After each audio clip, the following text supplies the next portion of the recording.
Not all corporate debt is equally costly. In a study with Niels Friewald and Christian Wagner, we find that short-term debt raises the cost of equity, while the same is not true for long-term debt.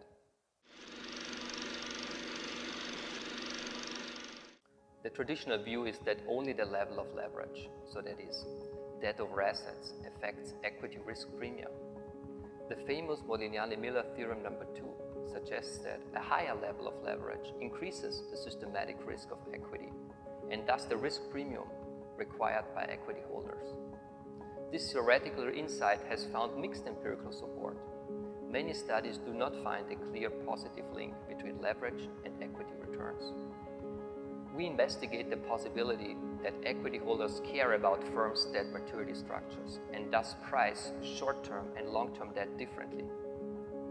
Our motivation comes from the theoretical literature in corporate finance about the costs and benefits of short-term and long-term debt. This literature suggests two economic forces that impact a firm's equity risk in opposite directions. On the one hand, short-term debt exposes equity holders to refinancing risk, while long-term debt does not. On the other hand, short-term debt may increase a firm's financial flexibility, for example, to adjust leverage over time. The first channel suggests that equity risk increases in short-term debt, while the second channel suggests the opposite. In our empirical tests, we find that the first channel, that is, refinancing risk, plays the dominant role in understanding debt-related equity risk premium. We arrive at this conclusion by decomposing firms' leverage ratio into what we call short-term leverage, so that's leverage based on debt that matures within 3 years, and long-term leverage, so leverage based on debt that matures after 3 years. We show that equity returns increase in short-term leverage, but not in long-term leverage. The return differential of short-term over long-term leverage is about 3% per year.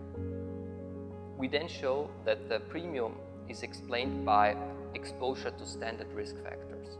This means that the premium is not an anomaly, but compensates equity holders for exposure to systematic risk. Short-term debt exposes equity to systematic risk more than does long-term debt. We also present the model in which firms jointly choose leverage and debt maturity.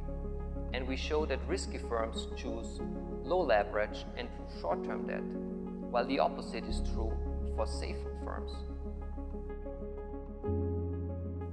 In this way, leverage remains uninformative for returns, while debt maturity is informative. Our results highlight that a firm's cost of equity depends on its maturity composition of its debt. Short-term debt is more expensive for equity than long-term debt, and firms should take this into account when estimating their cost of equity.